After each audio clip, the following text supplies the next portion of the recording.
Imagine you're flying, feeling the cold air on your skin flooded by light. You look down and see a sandy beach peppered with palm trees, and you decide to go there. Suddenly you're on the beach drinking a pina colada, but you're alone. Wouldn't it be nice if somebody was there with you? And then suddenly your best friend appears. It's comforting and warm, a feeling you know you've been craving because you've been struggling at work recently. You're grateful for their encouragement and for the pina colada. It's your favorite drink after all. You take a deep breath and enjoy the beauty of the moment. But it isn't a vacation, it isn't a game or a VR headset. It's a dream that you know you're in, a dream that you can control. The beach, the drink, the friend, you made it all happen. Because you're lucid dreaming. Lucid dreaming occurs when a sleeper is aware they're in a dream and can exercise some control over the environment of the dream. In a regular dream, we're aware of objects and events within the dream itself, but we're not aware that we're dreaming. We can't distinguish between being asleep and being awake. Lucid dreaming isn't anything new, it's a phenomenon that's been reported throughout history, but only scientifically documented since 1975. And a lot is still unknown about it. Why it happens, how to induce it, and what effects it might have on us individually and as a species. Some scientists believe that lucid dreaming comes from increased activity in the prefrontal cortex, and unlike non-lucid dreams that can take place anytime while we're sleeping, lucid dreaming happens during our rapid eye movement or REM sleep cycle, our fourth and final, deepest stage of normal sleep. But the biggest thing that those of us who haven't had the pleasure of lucid dreaming are wondering is, what's it like? Lucid dreamers have described feeling like they're playing a virtual reality game where they have some control over aspects of their scene and setting. These dreams can also leave lasting impressions that might be stronger than those we experience when we're awake.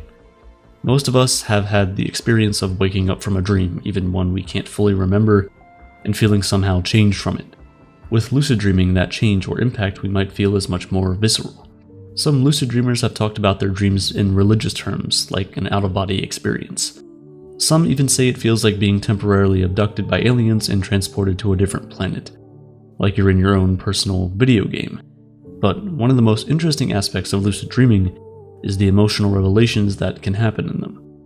In a lucid dream, you might be introduced to elements of yourself you might not see otherwise. You might see yourself more sympathetically, kinder, braver, or more sensitive than you'd like to admit or take credit for in reality. In this sense, lucid dreams might offer some introspection that many of us hesitate to ponder in our waking lives. It goes without saying that the most important part of lucid dreaming is falling asleep. And if you're anything like me, you know that having a truly great sleep can sometimes be difficult. Thanks to noisy neighbors, too much screen time, that bright sunlight coming in right when you're about to dream, that's where Mantis Sleep comes in. Mantis Sleep makes the ultimate sleep masks. These aren't just your ordinary eye covers. I've been using their sleep sound mask and it's truly a game changer. Not only does the mask provide a true 100% blackout experience, but it also features built-in Bluetooth headphones with an impressive 20-hour battery life. This means you can play your favorite sleep sounds, whether it's white noise, ASMR, or soothing music, directly from your phone. And the best part? No more worrying about earbuds falling out or breaking during the night. The mask is also fully adjustable, so it fits like it was custom made for you. The mask is made of a soft and breathable material that makes it feel like you're not even wearing anything. If you're ready to take your sleep and dreams to the next level, check out Mantis Sleep. Trust me, your future well-rested self will thank you. Back to our story. Now it all might sound pretty amazing and you might be envious if you've never experienced a lucid dream, because I know I am. And we're not alone in that envy. There's a subreddit with more than 400,000 members dedicated to the subject of lucid dreaming. However, only 23% of the population experience lucid dreams on a monthly basis, and less than 1% of people are what scientists call proficient lucid dreamers, people who can easily sink into and manipulate their lucid dreams. But the good news is that a majority of adults, 55%, claim to have experienced at least one lucid dream in their lifetime, so if you haven't had one yet, the odds are in your favor. And if you want to up the odds, here are some things you can do to pave the way to your lucid dream journey. First is to optimize your bedroom for sleeping. Good sleep hygiene is key to lucid dreams. 65 degrees Fahrenheit or 18 degrees Celsius is considered the ideal sleep temperature, and it's important to keep your room relatively quiet and dark. Invest in some blackout curtains, sleep masks, or other accessories to reduce light, and consider using earplugs or a sound machine to block out disruptive noise. Another critical element to lucid dreaming is what researchers call reality testing. This consists of checking in with your environment and confirming whether you're asleep or awake. We all know that our dream environments can look familiar to our waking reality, but there's always some minor inconsistencies compared to reality. Performing these reality checks while we're awake can give us the skills to determine when we're in a dream. Reality testing is specifically helpful when something odd happens in your waking life. If you see a strange animal cross the street in front of your car, take a moment. Think about the fact that you're awake and that the animal is real and that this odd moment is happening in your life. Developing that critical frame of mind when you're awake will ideally carry over into your dream state.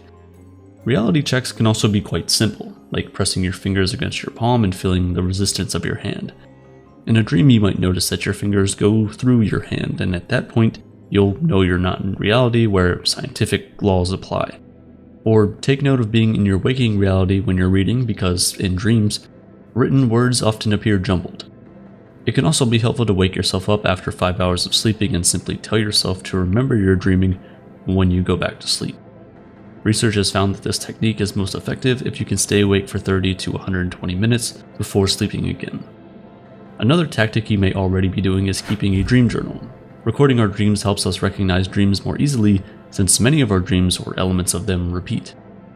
You might want to write down what you remember the moment you wake up, or even record a voice note on your phone to rattle off bits and pieces that come to mind. As interest in lucid dreaming has grown and these kinds of tips have proliferated on the internet, a whole industry has grown around the goal of lucid dreaming.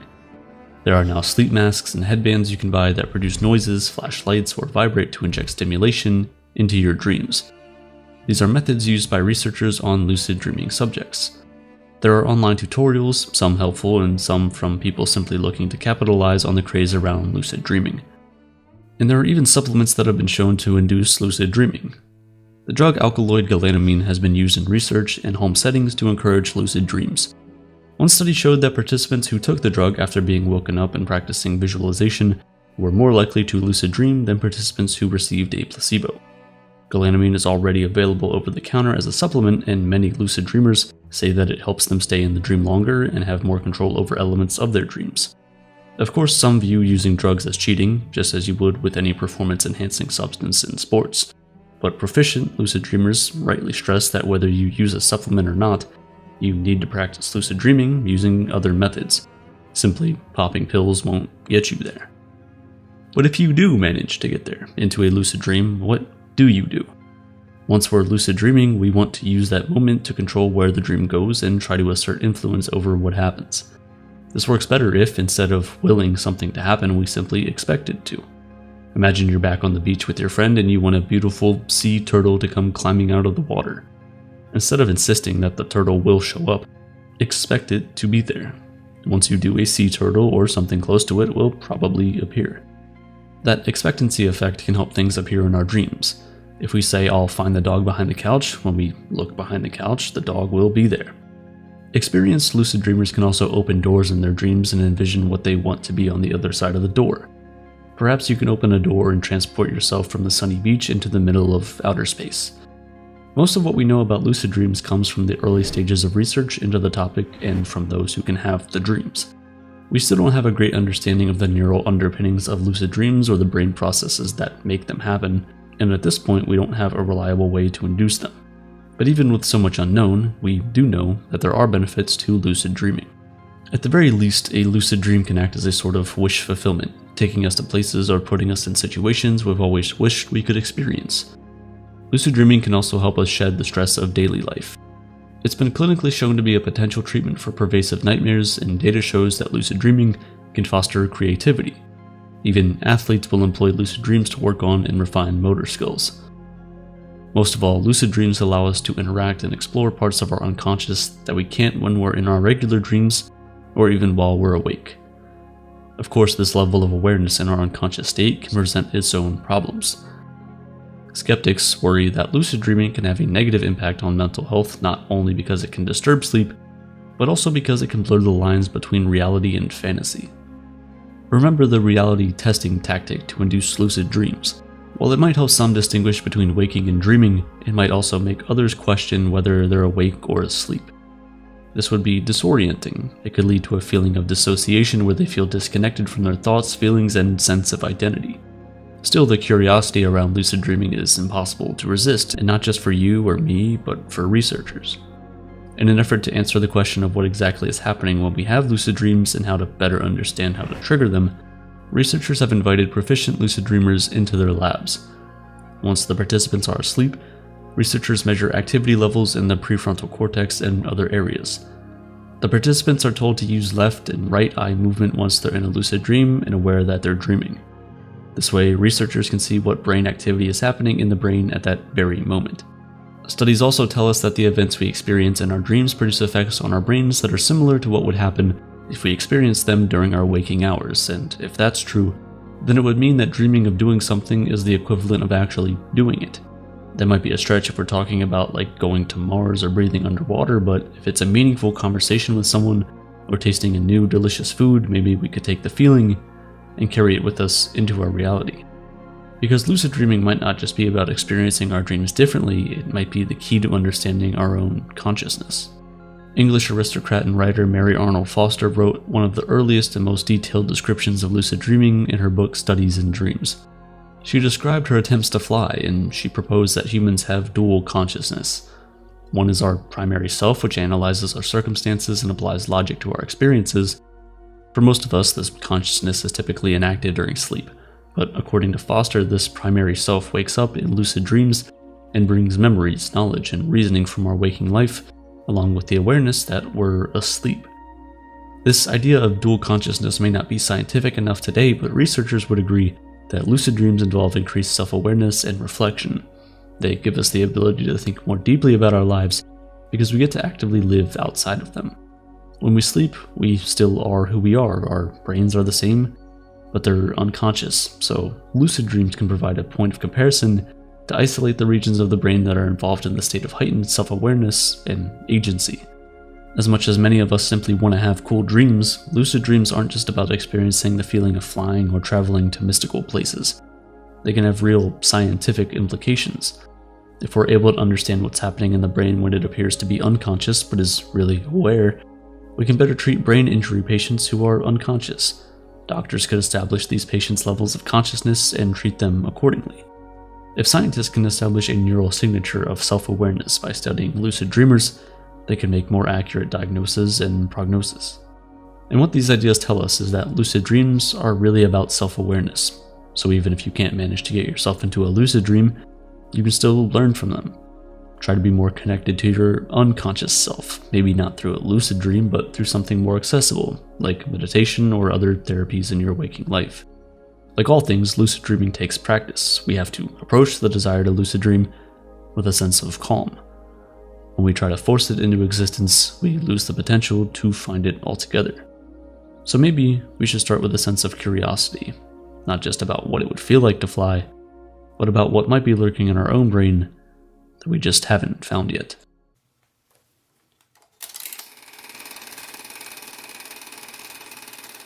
Have you ever had a dream that came true the next day? Have you ever had a vision of the future and then watched it play out in the real world? Have you ever had a feeling that something big was going to happen, and then it does?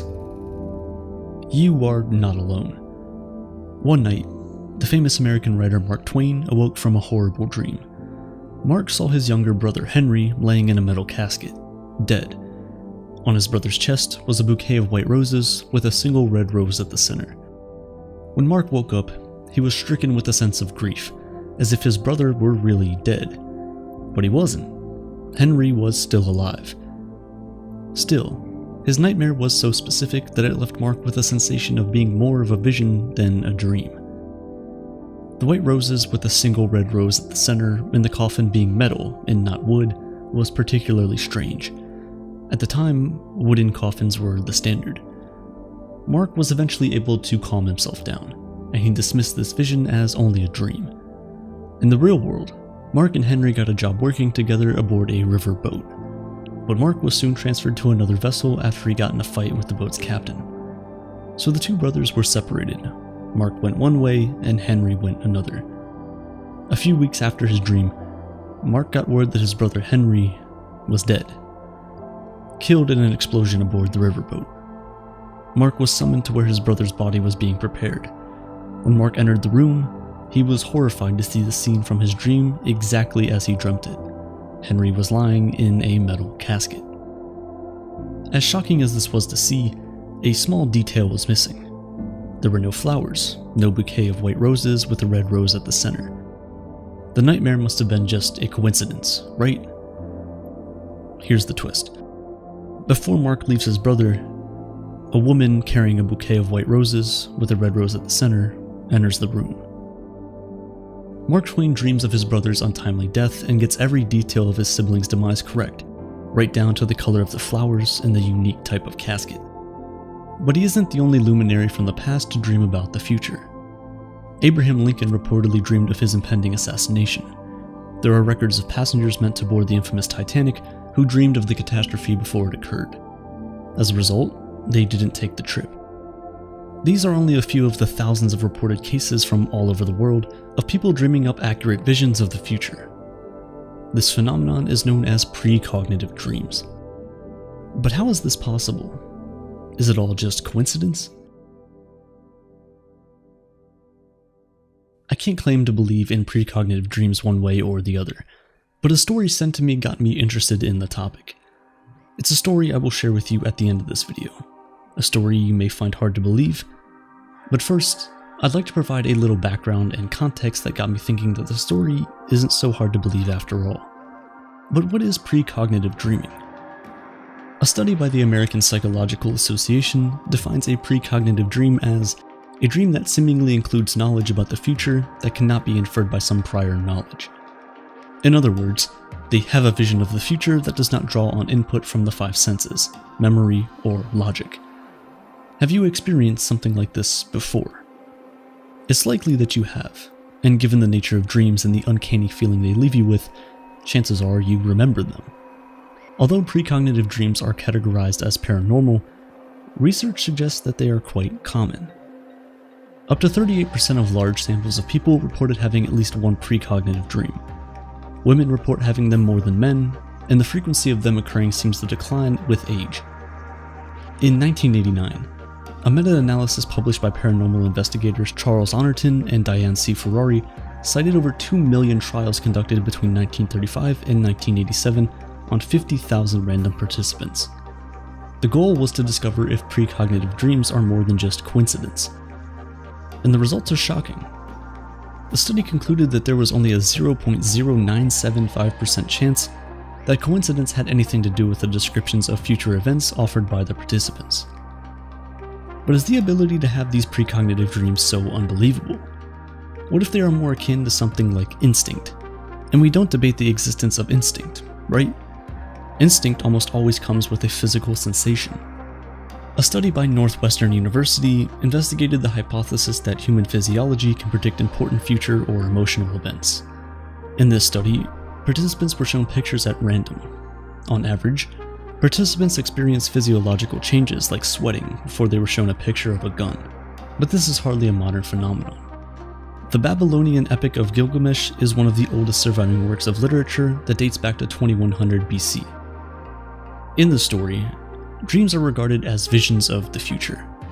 Aristotle published a paper called On Prophesizing Dreams. In it, he concludes that precognitive dreams are possible, but that most of them are probably coincidental. Are precognitive dreams only mere coincidence?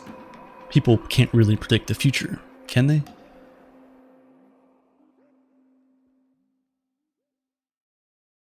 It depends on what you believe about time. When you're awake, does it feel like time is linear, moving forward, or is this an illusion? First, let's go with the assumption that it is linear. And if it is, then our ability to predict the future is impossible, right? The idea of knowing the future before it arrives is logically incoherent. Newtonian physics is built upon the concept of materialism. This is the assumption that matter is the basis of everything, so consciousness is merely a byproduct of physical processes. And this strictly physical world operates on the principle that time flows in one direction. This is known as the principle of causality. Thing A causes thing B, and thing B only happens because thing A caused it to happen. Your coffee mug shattered on the floor, because you dropped it.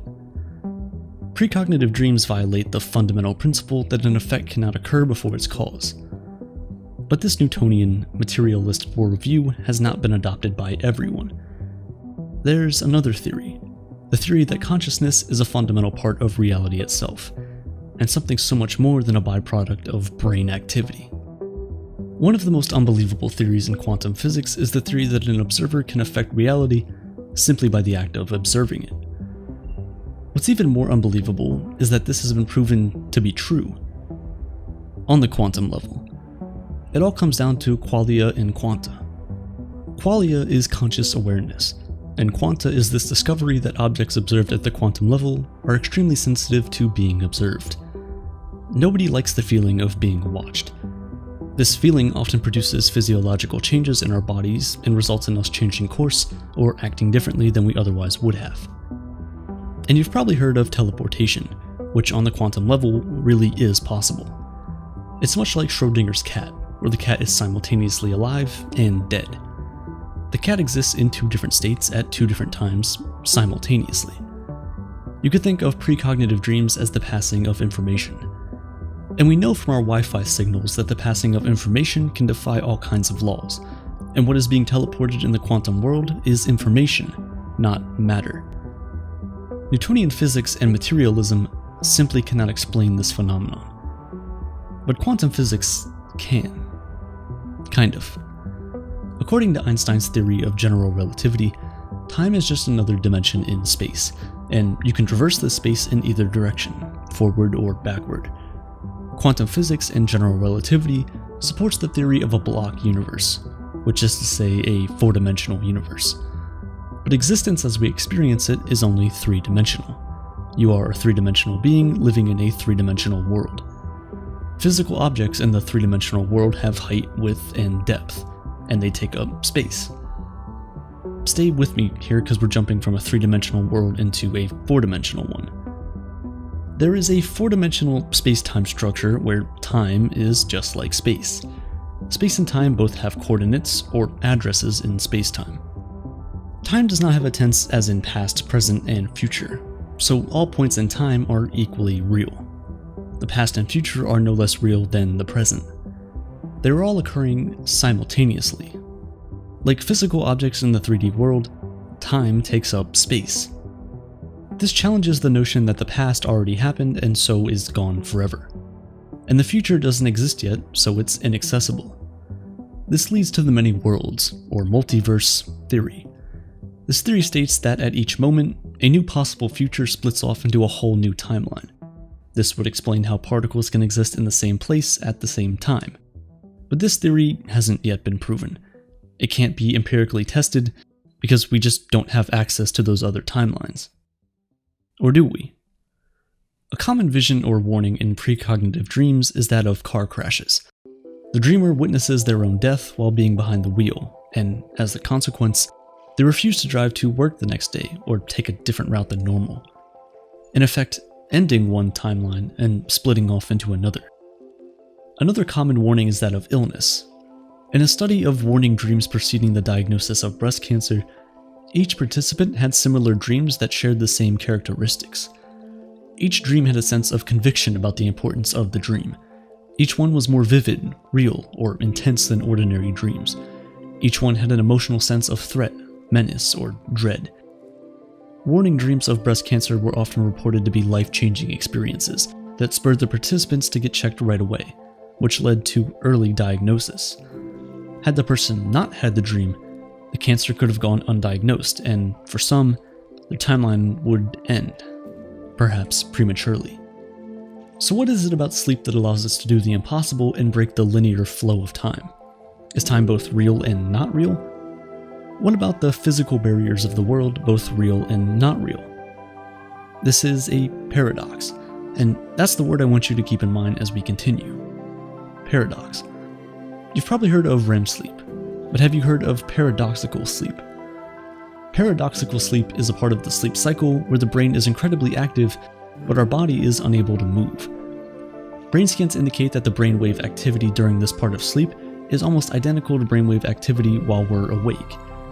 For all intents and purposes, our brain thinks we are awake, and yet the body is, in effect, paralyzed. During this stage of sleep, the brain's limbic system is in overdrive.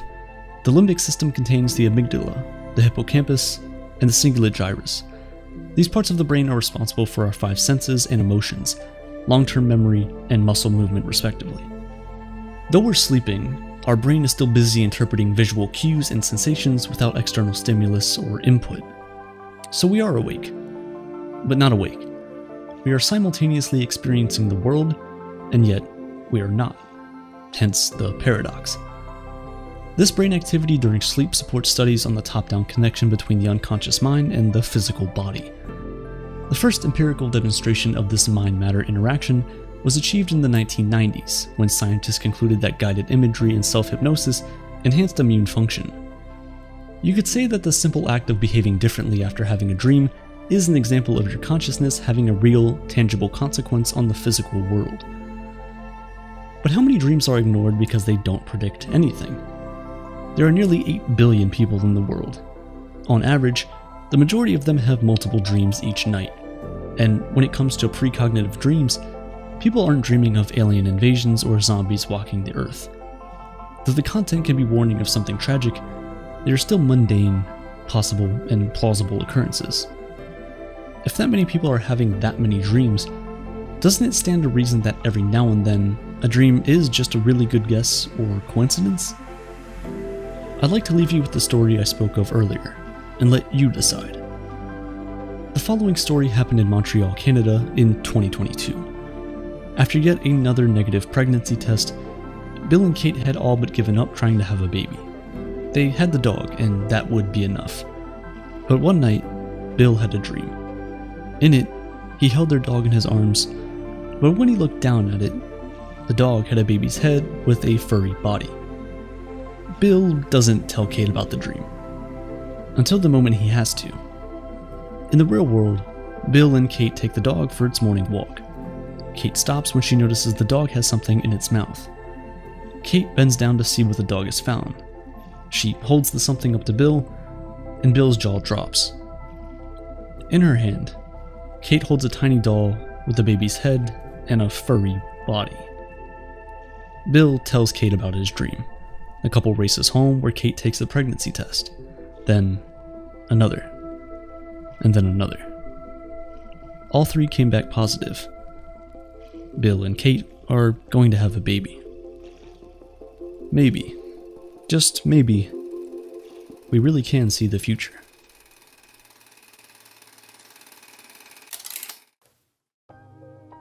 Why do we dream? This is one of life's great unanswered questions. Given that we spend around 6 years of our lives in a dream state, it's no wonder people want to understand why we do it. Sure, there are theories, and I'll get to them, but there's no clear consensus on why we do it. No one really knows for sure. Or do they? Dreams are strange, to say the least, and for many of us, they hold great significance. So much that we like to share them with others at length, if we can even remember them, and try to interpret their secret and hidden meanings. So, do they actually hold any real meaning? Well, I have some ideas. Before we get to some of the bigger questions, let's just look at what goes on inside the brain as our nighttime adventures take their course. While sleeping, we go through different cycles of the 5 stages of sleep. These are divided into REM sleep and non-REM sleep. REM simply means rapid eye movement. It explains itself, right? The first 4 stages are non-REM sleep. These are restorative, and for the most part, dreamless. As we move through these initial stages, our brain activity slows.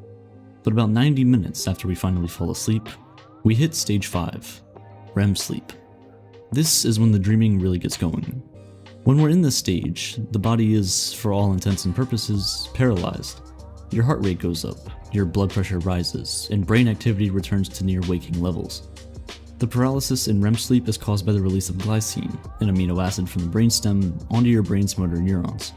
It's suggested that this paralysis is nature's way of preventing us from acting out our dreams, and that's probably for the best. The limbic system is a pretty primitive part of the brain that deals with emotions, and is very active during REM sleep.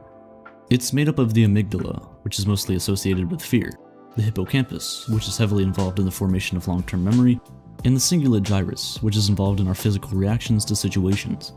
Break down the roles of these bizarre brain structures, and we can start to paint a picture of why our dreams often take the bizarre and scary forms they do. Couple this with the fact that the prefrontal cortex, the part of the brain that deals with logic and self-control, isn't really active during REM sleep, and things might just start to make sense. But understanding it isn't enough to prevent these nightmares from happening. It can also happen while you're awake. Sleep paralysis is a terrifying concept. Like I just mentioned, when you fall asleep, your brain doesn't completely shut off. In order to prevent you from acting out your dreams while you sleep, the brain releases chemicals that leave you paralyzed. This paralysis is supposed to be lifted as soon as you wake up. But sometimes, it doesn't. And that's where you get sleep paralysis. You wake up, you're aware of your consciousness, but you can't move. It feels as if there's a massive weight on your body preventing you from actually waking up. Sleep paralysis is often most caused by disrupted REM sleep, so some people may believe they're still dreaming when they're in fact awake. Because of this, some of your nightmares could leak into the real world. While undergoing sleep paralysis, you'll often see things standing in the corners of your room, or on the ceiling, or even closer. Luckily, this usually goes away pretty quickly. So, is it just biology? Is that really the answer? Is there no secret window into our psyche? Everyone, at one time or another, has wondered what their dreams mean. Some believe that dreams have no meaning and serve no function, others believe that they're one of the most important things that human biology has allowed to happen. There's in fact many theories of why we dream and what purpose it serves. I can't really go any further without mentioning Freud. His theories of dreams are probably the most well-known around the world. It focuses on the content of the dreams themselves as an explanation of the function of dreaming. German psychiatrist Sigmund Freud theorized that dreams represented a window into the unconscious mind, a reservoir of feelings, thoughts, urges, and memories that are beyond our conscious awareness. The bulk of the iceberg submerged deep underwater. Most of the contents of the unconscious mind are supposedly unacceptable or unpleasant, representing feelings of pain, anxiety, or conflict. When we're sleeping, the forces that keep these feelings in check are weakened, allowing us to live out our desires and even fears through our dreams. Freud strongly believed that by exploring dreams, people could increase self-awareness and gain an insight into their unconscious self that would then help them deal with problems in their day-to-day lives. He also argued that the true meaning of our dreams is hidden within their actual content, and that interpretation is needed to understand how they relate to our unconscious fears or desires. Many of you watching might even agree with this. Despite the fact that there is absolutely zero evidence to back this account, it is pretty much unfalsifiable, even though more modern explanations now exist that are better informed due to a deeper understanding of how the brain works. 20th century Swiss psychiatrist Carl Jung also believed that dreams allow us to tap into the unconscious, but argued that it was a collective unconscious that we were able to access through our dreams. According to Jung, this is a theoretical repository of information shared by everyone, in which certain symbols in dreams have meanings that are similar for all people, regardless of culture or location. This could explain why so many of us share variations on common themes in our dreams, like falling, being chased, or our teeth falling out. Any of these sound familiar?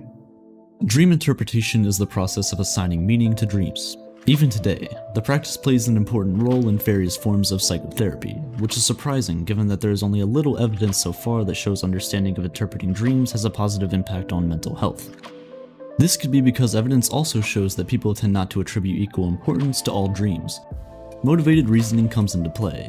People are more likely to view dreams that confirm their waking beliefs and desires as meaningful compared to dreams that contradict them. But just for fun, let's take a look at some interpretations of the most common dream themes. We've all had the falling dream, right?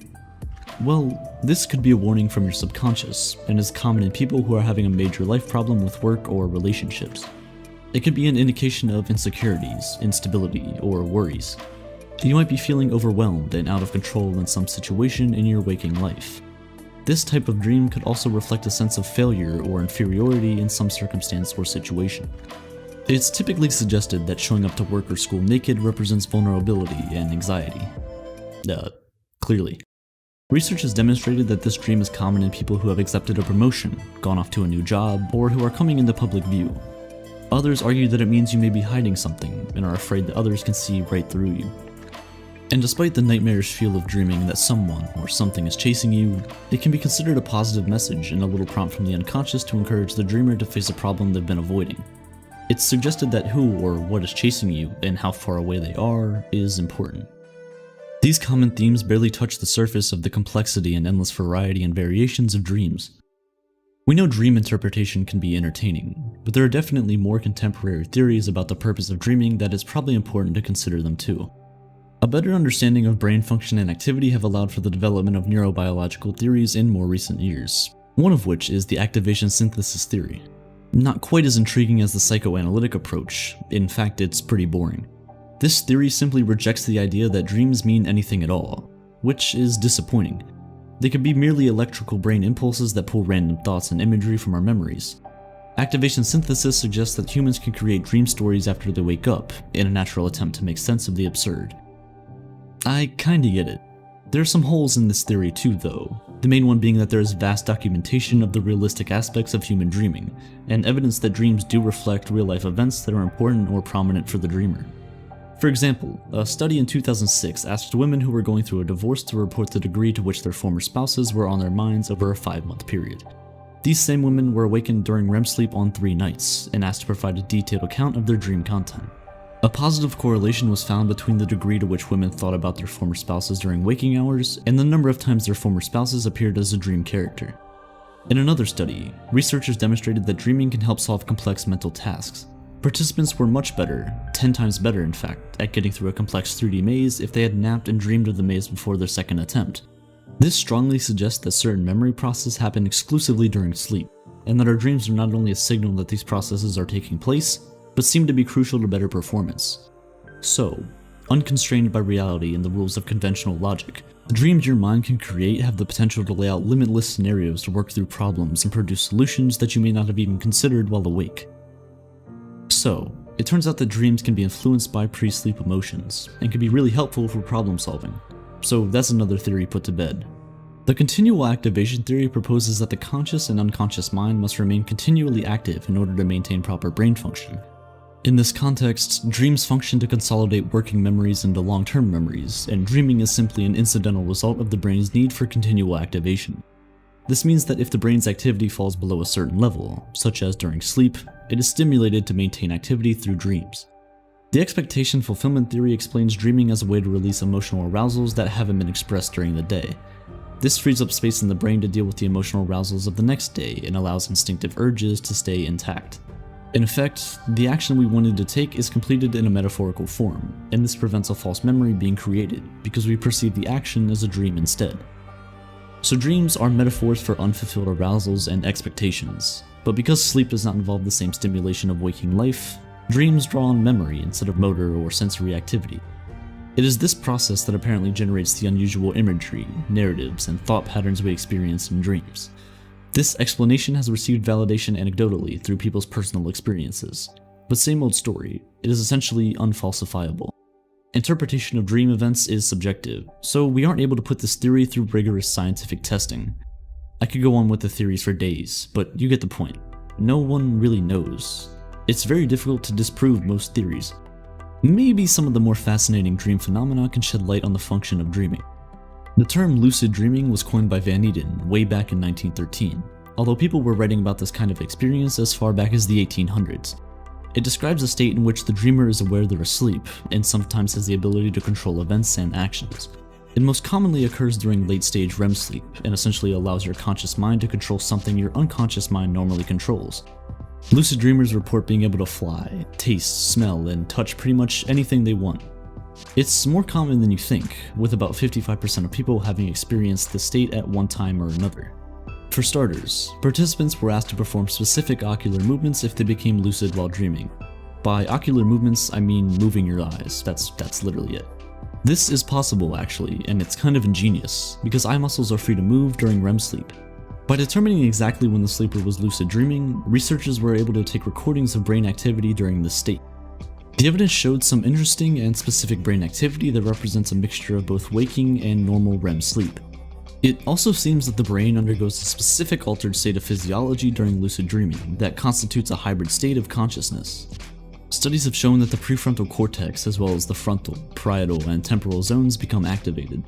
These areas of the brain are responsible for higher order cognitive functioning, including working memory, cognitive flexibility, planning, inhibition, abstract reasoning, the list goes on.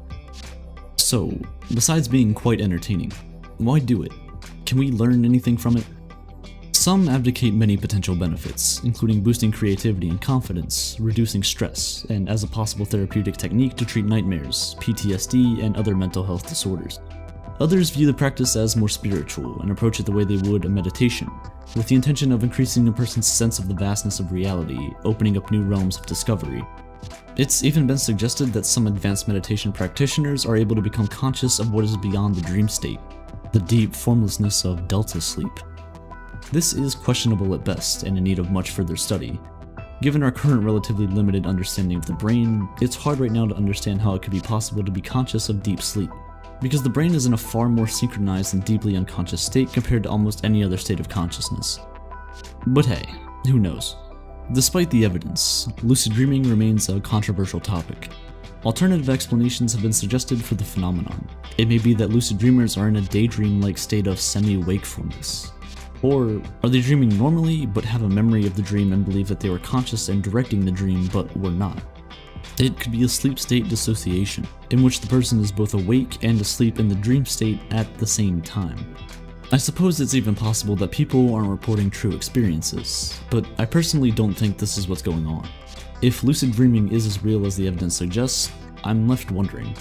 If dreaming serves any of the purposes I've already talked about, such as accessing the unconscious, acting out instinctive urges, solving problems, or whether they're simply electrical impulses keeping the brain from shutting down, how does being a conscious witness affect how they play out? Does it hinder or help?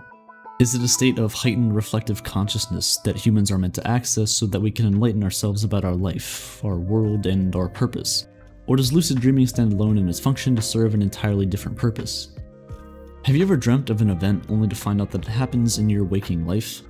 It's a weird occurrence. Precognitive dreams are dreams that appear to predict the future through a sixth sense, and there's some pretty famous examples of this happening. When the Titanic sank in 1912, hundreds of people came forward with reports of psychic dreams about it sinking. It was even possible to validate at least 19 of them, including a date-stamped letter. Several people apparently canceled tickets and decided to not travel based on their dreams. Are all 19 of these people psychic? Well, no. In fact, in this case, it's likely to be simple math and the power of probability. Think about it. There's 7.5 billion people on this planet, each having an average of 5 dreams per night, whether you remember them or not. In turn, those dreams support multiple common dream themes, including events like sinking ships and airplane crashes. When all of this is considered, in reality, it's highly likely that many thousands of people will dream about a sinking ship on any given night. Probably tonight too. Now, add in a bit of unconscious insight and media suggestion for a good measure. The Titanic was the world's largest ship on its maiden voyage, and was in the headlines before it even undocked. The media had called it unsinkable. The power of suggestion is immense, and it's no surprise that all this news, attention, and maybe even some nerves about taking such a huge trip infiltrated more than just a few dreams. So, the next time you dream about an event that has nothing to do with you when it comes true, it's probably just a coincidence. Probably.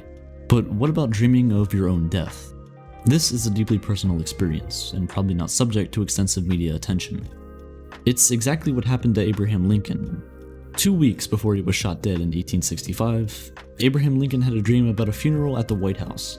When he asked someone who was in the casket, they replied, "The president, he was killed by an assassin." Clearly, he didn't listen, because at the time he was assassinated, he had given his bodyguard the night off. If the premonition dream is about something close and personal to you, some might argue that your subconscious mind is accessing a piece of information that you weren't consciously aware of in your waking state. You just missed it. The brain has so much to process every second you're alive. It only makes sense that some information is lost. So it's less psychic power and more inner feelings or intuition that you're experiencing through your dream. And this takes us neatly full circle back to the question of why we dream. If you don't believe in psychic abilities that manifest in dreams, then precognitive dreams are essentially the window into our unconscious. Of course, as always, some disagree with these explanations of precognitive dreams, and suggest that when matches occur on such a reliable and frequent basis, this can't be entirely down to coincidence. Some of these people turn to a mix of philosophy and physics to understand how precognitive dreams might happen. To truly understand these theories, it is necessary to assume that the future consists of many possibilities, and which one becomes reality is determined by the choices we make. The butterfly effect shows up yet again. Ultimately, common sense would tell us that dreams likely serve many purposes as opposed to just a single one. And how we choose to understand our dreams and why they happen is largely a product of time and culture. The function of dreams may have even changed as humans have, and continue to change across time itself. What once acted as a rehearsal system for evading predators is now serving to help us navigate the social and technological complexities of modern life and its stresses. Dreaming is vital. The link between dreaming and REM sleep is undeniable, as are the benefits of REM sleep for our health and well-being. So don't stifle them. They're only trying to help you. Sweet dreams. Take a deep breath. Can you feel that immediate sense of calm? Like a weight has been lifted off of your shoulders, even if just for a second. If you're watching this right now, there's a huge chance that you've just sat down after a busy day, or perhaps you're still in the middle of one. A day filled with writing emails, driving to the grocery store, and walking the dog. In the midst of this routine, you might have had a fight with your partner, your parent, your boss, or coworker. Maybe you didn't get that promotion you've been looking forward to, or the knee injury you've been nursing is acting up. Take another deep breath. Did you feel it this time? That sense of release. The knee doesn't hurt so bad after all. That fight with your partner, it isn't such a huge deal anymore. The promotion you didn't get, you still have time to try again. Or perhaps, with a calm head, you could re-strategize and find a new job. It's miraculous what a single deep breath can do, how it can settle us.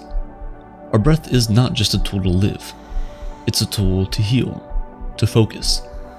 Mastering breathing and learning to use it to heal is meditation, and it might just have the power to rewire our brains. Let's keep breathing. To fully understand what meditation is, we have to go back 2,600 years ago when Buddha taught meditative concentration as a key component of spiritual awakening. According to Buddha, when we meditate, we feel our heartbeat. We're connected to our loved ones, to our ancestors, to the world that came before us. Knowing that none of our life, even the stressful parts, would be possible without it. As we sink into our breath, our worries begin to wash away, and we start to feel a connection to something deeper and greater than ourselves. Meditation is not about adhering to any rules. You don't have to be a monk locked up in a monastery to apply this practice to your life. It's just about breathing. For me, it can be simply taking 10 minutes a day to focus on my breath, to pull me away from the stress of life and the worries it comes with. For you, it might be a quick moment on the subway or in an Uber on your daily commute. For others, it could be a daily hour-long session, seated on a ceremonial pillow overlooking a vast, beautiful landscape. All of it is meditation. No matter where we are or how long we close our eyes, we breathe for the same reasons. To relax, to ease the stress of daily living, and perhaps answer some of life's most challenging questions. How do I build better relationships? Who do I want to be 5 years from now? How do I live a happier life? Happiness. That sense of ease and contentment. Like things are exactly as they should be. We know how hard it is to attain, but we still want it. When we're young, it seems so simple. A trip to the candy store, a new puppy, hugs from a sibling. But as adults, it feels like we're faced with a perpetual crisis, seemingly all around us. Insurmountable obstacles that are all-consuming. Things that make that argument with your partner or that tense email exchange all the more difficult to process. And it seems to be getting worse. A recession, the Great Resignation, barely surviving a worldwide pandemic. It's no wonder that global happiness fell by 10% between 2011 and 2021. In a world of crazy, what do we do? How do we get that feeling we got as kids in a candy store? Well, we need to turn inward. So go ahead, relax your shoulders, your face, your fingers. Feel your body grounded to the earth beneath you. Feel that connection to the universe around you. Realize that you have all the tools to reduce stress and anxiety, to lower your blood pressure and soothe that persistent pain, to increase self-awareness and compassion, both for yourself and for others. But how can all of this be possible just by breathing? Take another big breath, another moment of letting go. You feel it in your body, Now, try to feel it in your mind. What's happening inside us is called neuroplasticity, the gradual rewiring of our brains. Neuroplasticity is the ability of our neural pathways to change. You see, just like our bodies are malleable, so are our brains. Like the muscles in the rest of our body, the circuits of our brain that are reinforced and strengthened are those that we use the most, and those that we don't use as frequently will atrophy. The primary areas of modern scientific research in mindfulness are around improvements to focus and reduction of anxiety and depression. Most of the studies that have been performed to this effect use a tool called a fMRI, which records brain activity. If you've ever had an MRI, it's like that, but with moving activity imaging instead of a still photo. In one Yale University study using the fMRI technique, the brain's default mode network was more active in experienced meditators. This network consists of the parts of our brain that are associated with cognitive control and self-monitoring, specifically the medial prefrontal cortex, which sits right at the front of your head, and the posterior cingulate cortex, located in the middle of your brain. This evidence points to the fact that when we meditate, it's like exercising our default mode network so it's ready to put in the work when the need arises. And the needs increase in number every day. It's not just that one fight with our partner, but the infestation of doubts about our future with them. It's not just that one missed promotion, but the fear that we'll never fulfill our goals or become what we've always dreamt of ourselves. We get anxious, we get depressed, we lose our motivation. But the more we breathe, the better we are at monitoring and controlling these feelings. So again, I say, breathe. It's so easy to think of all the ways in which we're failing, to let our heads run wild with the thoughts of self-doubt and inadequacy. We convince ourselves that we're not good enough, that we can't solve the obstacles we're faced with. Instead of giving up, can we ground ourselves? Can we access the default mode network and improve our problem solving? Can we visualize the rewiring taking place to give us more self-awareness? That's it. We're doing it. Right now. Together. But our mind keeps wandering. We want to space out, to get preoccupied by anything other than this moment. Everyone tells us to stay present, but it's hard. Especially when worry seeps in. So often, we tune out. We disengage. We dissociate. We subconsciously choose to not listen and notice the world and people around us. This is known as habituation, the tendency to stop paying attention to new information or stimulus. Do people have a hard time getting your attention? Do you feel a little desensitized to your surroundings? Recenter your mind. Focus and feel the world around you. Breathe. Think about the books on your shelf, the mug on your coffee table, your plant by the window. Feel the air on your skin, the scent that fills your nostrils. Reacclimate to this moment. Be present. As you do this, distracting thoughts will try to pry their way into your mind. They will build and build until you feel debilitated, like you're losing control. We want to fight this anxiety, these feelings of depression. But the more we try to fight it, the stronger it becomes. We want to run from them, but we have nowhere to go. So we continue to breathe, we continue to rewire. We use our body and our mind to increase connectivity between the amygdala, deep down near our brainstem, and the medial prefrontal cortex in the front of our brain, to stabilize our emotions, to combat the inevitable stress, anxiety, and depression that being a human entails. In the 1970s, a Harvard Medical School professor named this the relaxation response, as it works in direct opposition to the fight-or-flight response we feel when these worries keep popping up. For some, these feelings run deeper than just ruminating anxiety or mounting depression. It's trauma that threatens to derail each and every moment of bliss that we experience. You're not alone in these feelings. 6% of the United States' population will have PTSD at some point in their lives.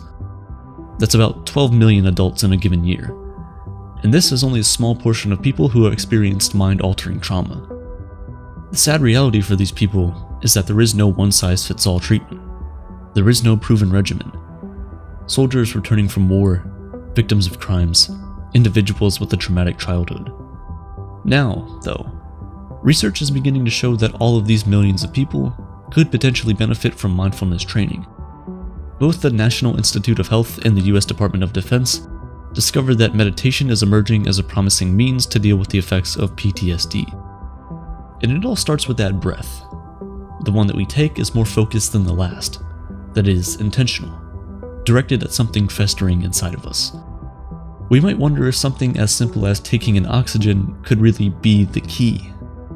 Yes, the breathing feels good at the moment, but is it really possible that these feelings are as scientifically rooted as some claim them to be? The sad reality is that the science on meditation is lacking, because studying this practice isn't just about the brain. It's about something much more ephemeral. However, what we do know is how important oxygen is to the brain. Consider this. Our brains use about 1/5 of our body's total oxygen supply to send messages and nerve signals to other parts of our body. If the brain doesn't get oxygen, within just 5 minutes, its cells will begin to die. With this, we can see just how important breathing intentionally is. So where does that leave us?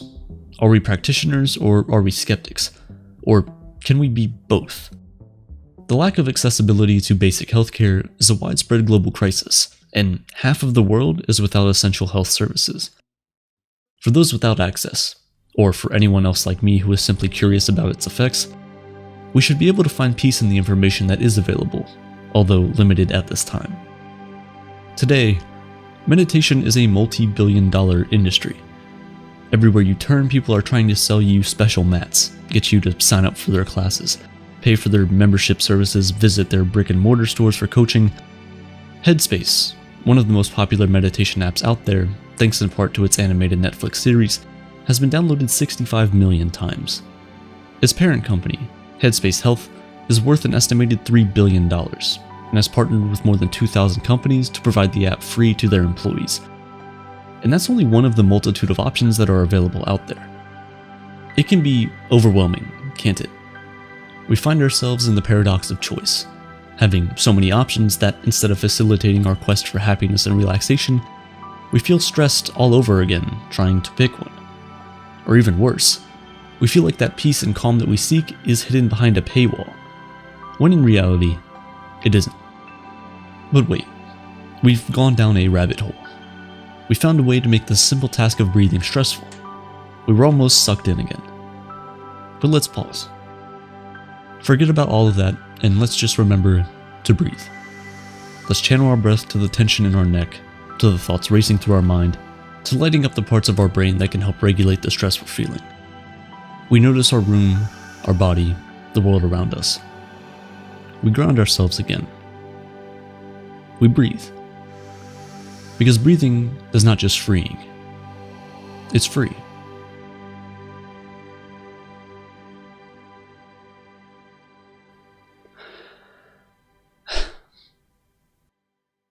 Not gonna lie, the world is kind of funny when you step back and really think about it.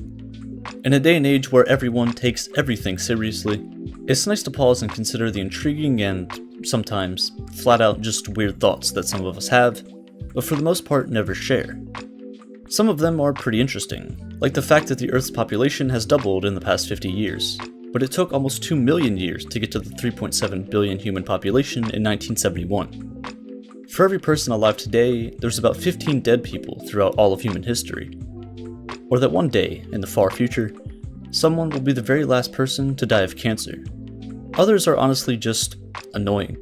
You normally breathe and blink on autopilot, but now since I just mentioned it, you're doing both of them manually. Sorry, by the way. Or the fact that your tongue is probably touching the top of your mouth right now, but no matter where you put it, it just doesn't feel comfortable. Why do women's pants have fake pockets, but babies' pants have real pockets? These are shower thoughts. Whether you have these thoughts in the shower, or in the car while you're in traffic, or when you're laying in bed for hours at night when you just can't sleep, the location doesn't matter. The Earth is revolving around the Sun is revolving around the center of our galaxy, and our galaxy is in a unique orbit with the nearest galaxy to our own, Andromeda. So, with that being said, every single second, the Earth is moving into a new position in space that it has never been before, and will never return to again. Ever. Your age in years is how many times you've circled the Sun, but your age in months is how many times the Moon has circled you. If you could steal just a second of life from everyone on Earth, you'd be able to survive for nearly another 240 years. But did you know that two people can be born at the same exact time, but because of time zones, have different birthdays, or even be born in different years? Maybe there is no reason as to why we're here. Or at least, that's what we're supposed to think. Maybe we're just characters in a universe-sized video game. Sleep could be a save point, which is why we really don't know what happens between the second we fall asleep and when we eventually regain consciousness some hours later. We also trust our bodies enough to just go unconscious and continue breathing so we don't die. If you think about it, it's actually healthy and recommended to sleep for 4 months a year. But in order to bring us back, alarm clocks are made for the sole purpose of being annoying enough to shake humans into consciousness. You might want to smash it and break it, but don't. Every analog clock that no longer works actually shows the time on it where it died. If you order a new clock to be delivered to you and it arrives safely, your time has arrived. Speaking of being conscious humans, there's a lot that goes on inside our bodies. Your brain makes your heart work, and your heart makes your brain work. It's really quiet given the things that are going on inside us right now. Like, imagine if you could hear blood gushing through your veins, or if every time we blinked, it made a noise. But wait, if everyone on the planet blinked at the same exact time, nobody would be able to tell that it just happened. We have eyes to see, we have a nose to smell. We have ears to hear and hands to feel, and we have a mouth to taste. But is this every sense that there is? Could there be other senses that we just can't perceive because we don't have the means to? We just haven't evolved to need them because it's not needed on Earth. But what about on other planets? When we colonize Mars, will the far future humans evolve to have different senses than we do today? Evolution is an interesting idea. The voice inside your head has also evolved with you over time. Do you remember if it was the voice of a kid when you were younger? If you heard your 8-year-old voice today, would you recognize it? Being able to record things digitally is something that we all overlook. We view old writing like the Wealth of Nations, or the Bible, or the Epic of Gilgamesh, and we see them as some of the most influential pieces of writing to ever exist. But in the year 3000, we'll be able to look back at 1,000-year-old videos and recordings just like we view old writing today. If you're watching this, by the way, hello. But due to deepfakes and people getting really good at editing and faking things, there's only going to be a very brief period in human history where videos can actually be trusted as evidence. People see glasses as a sign of intelligence for some reason, even though we all failed a test in order to get them. But you know, Antarctica is probably the smartest and most educated continent on Earth, considering it's populated almost exclusively by scientists. Science has taught us a lot about the universe, about the planet we live on, and even what goes on inside our bodies. One of the most interesting things that we figured out, though, is that the brain is the only organ that knows it's actually an organ. And on top of that, it actually named itself. But the brain takes time to process information. It's very quick, but not instantaneous. So technically, your body is living ever so slightly in the future. We live in a society, and we set up and made rules that everyone should follow in order to keep things going smoothly. But some of them are just kind of funny. For example, parking tickets are just speeding tickets for going 0 miles per hour where it isn't allowed. We have cars that can go upwards of 200 miles an hour, but there's almost nowhere where you're legally allowed to go that fast in them. In life, people always tell you to stay in school and don't do drugs. But when you get sick, the best advice you get is to be told to do drugs and stay out of school. You never truly appreciate the fact that you can breathe through your nose until you're sick and suddenly lose half the ability to keep yourself alive. Everyone has taken medicine and seen a warning label to not operate heavy machinery while on the use of it. Now, they're probably talking about cars and such, but almost everyone immediately thinks of like a forklift, or a crane, or a Caterpillar 797F. Speaking of cranes though, have you ever actually seen a crane being built? They kinda just show up out of nowhere and then disappear randomly. Language is just weird. I made a whole video about it a couple weeks ago. Try to think of another English word that ends in MT other than dreamt. I more closely represent the letter X as a math variable as opposed to it being a real letter. It's just a fake Z anyway. Crane is the 9,618th most used word in the English language. But you really don't need to know that many words to speak English well. Learning the top 100 words in most languages will usually contain at least 50% of the words you use in everyday conversation. Bring this up to 500 words, and you'll get to around 80%. This should allow you to go out in public and order food without an issue. But when you're at a restaurant and you're waiting for a waiter, you become the waiter. On the topic of food, food also doesn't really go bad, just something else starts eating it before you do. Bacteria. Also, I was in a public restroom the other day and it had one of those touch-free soap dispensers. I don't really get the point of those though, because as long as the soap does its job, like to remove the bacteria from my hands, does it really matter if I touch the dispenser or not? But one of the nastiest things there is out there is what you might be watching this video on right now. A phone. Most people check their phones nearly 100 times a day, and I don't remember the last time that I thoroughly washed off my phone. There's so many things that you can do on a phone, there's almost unlimited possibilities. Cell phone providers take advantage of this and sell unlimited minutes, unlimited texts, and unlimited data for any given month. But in reality, you're actually only getting 44,600 minutes a month at most, so they're kind of lying, but not really. There's about 730 hours in a month. If you work a full-time job, you're going to be working at least 40 hours a week, or 160 hours a month. It's all worth it though whenever that check comes in. But sometimes, you spend money you don't have. In a way, debit cards pay for things with the past hours of your life, and credit cards pay for things with the future hours of your life. But if you don't pay your taxes, you'll get thrown in jail. But jails are typically funded with taxpayer money. So if you go to jail for tax evasion, you're living off of taxes because you didn't pay taxes. Taxes are like a subscription fee to your country that you can't cancel, even if you don't like the service. The only reason we want or feel the need to make money is to get rid of all of it in the end. For a very brief second, every 19-year-old is the oldest teenager in the world. In the same way, every single person alive was, at one point, the youngest person in the entire world. But even more interesting than both of these is the fact that, for the smallest period of time, you were exactly pi years old. Walking is just you continuously screwing up your balance so you fall into your other leg, and the process repeats until you reach your destination. Knocking on someone's door is basically punching their house until they give you attention. Similarly, clapping is just giving yourself a high five for someone else's hard work. Clapping is universally a pretty good thing. It's a way to show your appreciation for something without someone having to see you face to face. Facial expressions are something that we kind of just don't notice day to day, but they're pretty interesting. Your skull doesn't change shape at all. Your skin, your flesh, just warps and bends in ways to form a smile, or a frown, or anything else. Actually, you've never even truly seen your own face before. You've only viewed it in pictures or in reflections. The rich used to pay the poor for their entertainment, but today, the poor pay the rich for entertainment.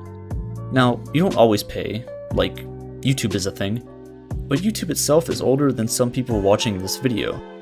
Watching videos, though, is just being entertained by super tiny pixels changing colors and turning on and off. So to be honest, existence is just really weird. There are only 2 days in your entire lifetime that aren't 24 hours long. The day you're born, and the day you die. So, hurry those showers up. You're using all my hot water.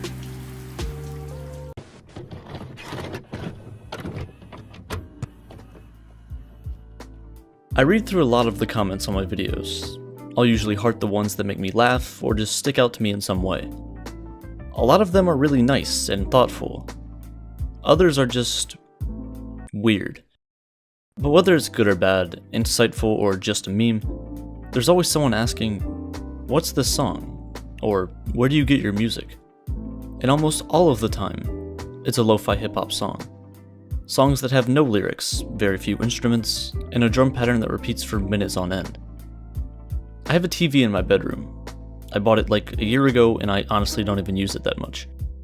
You'd probably expect me to be watching movies or Netflix shows or anything else on it, and I do sometimes. But most of the time, I'm one of those 21,000 people listening in. Whenever I'm working, gaming, or just relaxing, it's on in the background. Once I get out of the zone and quit focusing on whatever it is I'm doing, lo-fi is there. People remix quite literally anything they want and turn it into lo-fi. It can completely switch up the vibe of any track.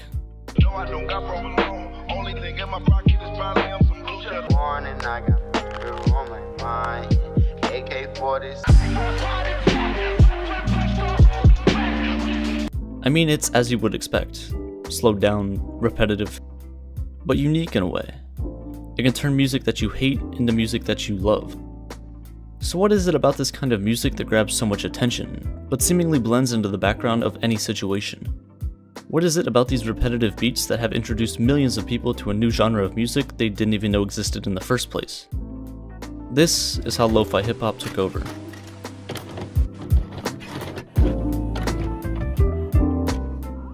In the 1980s, people started using the word lo-fi to describe this style of music. Low fidelity, a style that's lower in quality than the mainstream music you'd more often hear. Music that is degraded, damaged, scratched. Music that is perfectly imperfect. Now, whether or not this is on purpose depends on the artist. Compare this to today's music, or hi-fi, which is expertly mixed and mastered to produce the best sound imaginable. It doesn't matter if you recorded it in $1 million studio or just in your bedroom on a rainy day. No one is expecting lo-fi to sound professional. It's supposed to sound raw.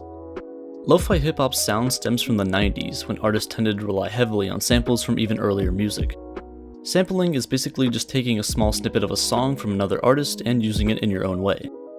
It sounds like stealing, but it isn't. Okay, it really is. But people take samples all the time and flip them in ways that don't even sound remotely like the original. It all depends on how you slice them. It depends on which pieces you take and rearrange to create a completely different sound. A lot of modern songs are filled with samples. Juice WRLD's Lucid Dreams that was produced by Nick Mira actually sampled Sting's Shape of a Heart from 1993. And then they got sued.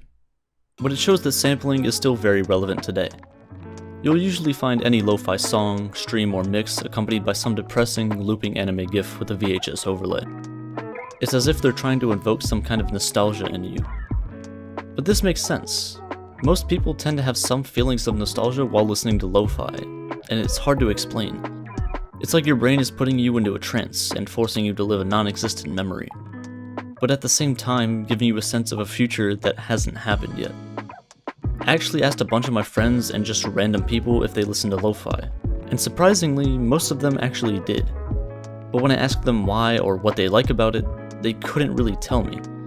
And that's pretty cool. See, with most genres, you can point out the lyrics or a certain instrument or something, but here, it's different.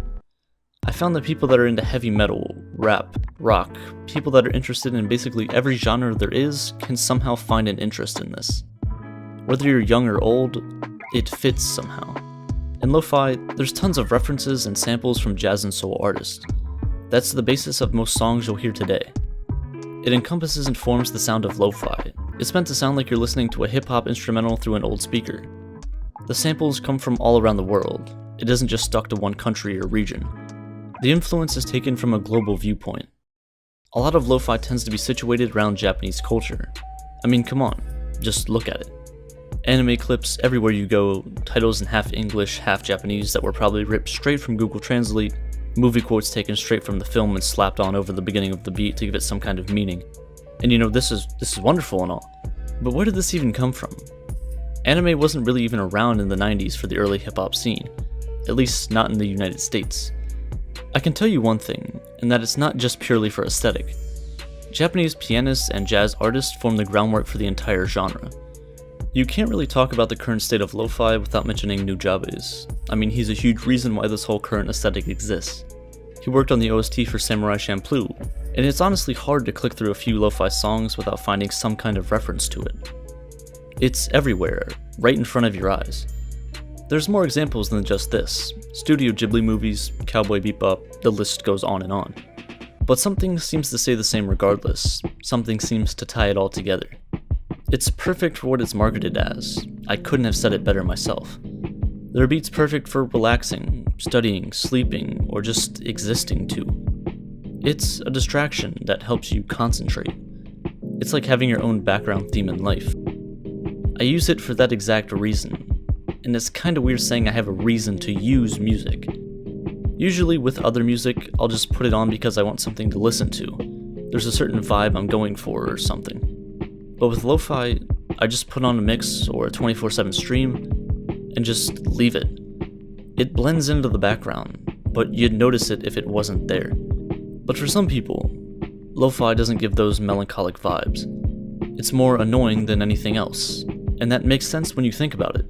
I mean, when I hear someone singing the same line from a song over and over and over and over again, it gets annoying after a while. When you hear the same looping parts of a song for minutes on end without anything changing, it could get annoying. There's a gray zone between something creative and something just flat out frustrating. In a way, the genre has become a parody of itself. People don't really even take it seriously at this point. It's just become a meme more than anything else. Sure, the genre is wide and full of different types of sounds, but that doesn't mean that any song with an old sample, vinyl scratches, and rain lightly playing in the background is creative. It's a broad genre, which has its ups and downs. But for me, as Reddit user Chrismalax said, the feeling of lo-fi hip-hop is similar to watching people walking on the street, cars going back and forward and so on. Although the world is on fire with a bunch of things happening at once, you're safe just looking at it out the window. After reading this, I kinda realized I couldn't have explained it better myself. It's passive. It's not reaching out for anything too much, but rather is the result of you just living in the moment, taking everything around you in. This loop, it's just a tired girl studying, sitting in a bedroom much nicer than my own, writing down notes with headphones on, listening to music just as so many of us do every day. It's relatable somehow. Now don't get me wrong, rap music and other genres find their ways into my playlist almost every day as well. But I really can't relate to having $100,000 rings and selling crack to my grandma. I just make YouTube videos. But with lo-fi, there's not much to it. Just something to get you through the day. Something to live in the moment with. Something that can accompany you in situations you find yourself in every day. And I think that's reason enough to solidify its place in the current scene. Some of the larger lo-fi channels on YouTube are now becoming actual record labels, and are signing some of the fan favorite artists and putting them on Spotify and iTunes. Read the comments on any lo-fi mix, and you'll find different kinds of people. The same kind I mentioned earlier, fans of different genres of music from different places in the world, of different ages, in different situations. But regardless of all that, they ended up in the same place to share their stories. And that's why I love lo-fi hip-hop.